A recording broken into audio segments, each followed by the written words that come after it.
Another interesting use of Camera Raw's adjustment brush is to achieve a selective color effect. Typically, the majority of the image appears as grayscale, and only the primary subject remains in color. This is another way to really focus the viewer's attention on the subject.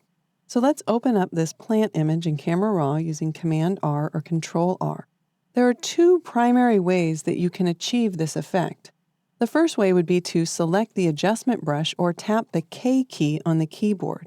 Then we're going to fill this brush with a negative saturation. If you've got other settings here in the brush, go ahead and click on the minus next to saturation. That will reset all of the other sliders, and then move the saturation slider down to -100. Let's take a look at our brush options as well. The brush size is fine, the feather's good, and the flow's good. I do want to turn on the option for auto mask. What that will do is it will tell Camera Raw that the center point of this brush is the hot spot. And anywhere that I paint with that center point, Camera Raw is going to identify the color and tone under that hot spot, and it's going to automatically create a mask so that only the values under that hot spot are affected by the brush. Let me show you what I mean. If I click and paint over here, you can see that I'm taking the image to grayscale.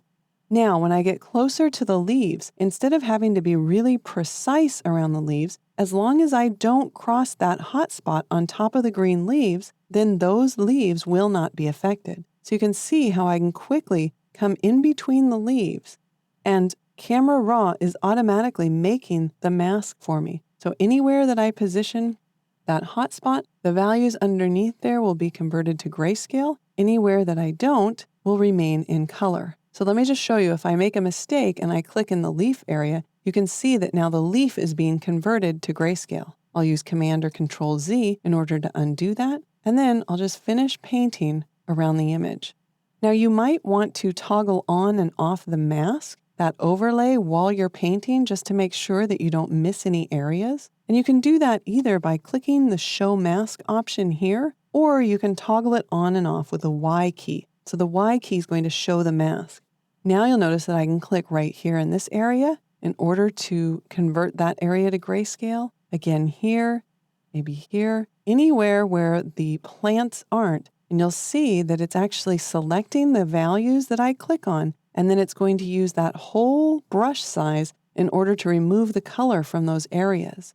Now I might want to turn off auto mask and then decrease the size of my brush and paint over here in these areas where I might have missed a little area. That's kind of a quick way to go in and just touch up all around the main subject. Then I'll tap the Y key again, and that will turn off the mask. And then we can tap the P key. That'll toggle on and off the preview. You can see how we've turned all the area outside of the plant to grayscale. Of course, I can do additional effects as well. If I wanted to darken down that same area, we can scroll up and then just decrease the exposure, right? And it's affecting that whole area because I still have that pin selected. And of course, we can add additional effects if we wanted to. For example, I could click on the color swatch here, and we could add a color tint to that background area if we wanted to. I'll go ahead and click cancel for now, but just remember that you can combine any of these different sliders in order to create an effect. All right, so that's the first way to create this selective adjustment effect. Let's go ahead and revert the file by holding down the Option key or the Alt key on Windows and clicking where it says Reset. For the second method, I'm going to put back the adjustment brush for a moment, so I'll tap the K key, and then I'm going to move over to my Hue, Saturation, and Luminosity panel. In the saturation area, I'm going to decrease the saturation for all of my sliders. Now you might think that it would be easier to simply convert to grayscale, but if I convert to grayscale, then I can't use the adjustment brush to selectively paint back in a color. If I simply desaturate all of my color ranges, then Camera Raw thinks that this file is still in color, and I can add back in color. So let's tap the K key to access the adjustment brush. And next to the saturation slider, I'm going to click the plus icon to reset all of the other options. And then I'm going to increase my saturation to 100%. We'll also scroll down and just make sure that the auto mask is turned off for now. Now you can see that wherever I paint in the image, I'm adding back in the original color. And of course, I can be as loose or as tight with this painting as I want to be. So I can just limit this area to a few different leaves, or I can paint over the majority of leaves. It's really up to you. But the key to this technique is that you don't convert the image to grayscale. Instead, you just decrease the saturation in all of the different color ranges, which then enables you, when you're using the adjustment brush, to paint back in a color selectively.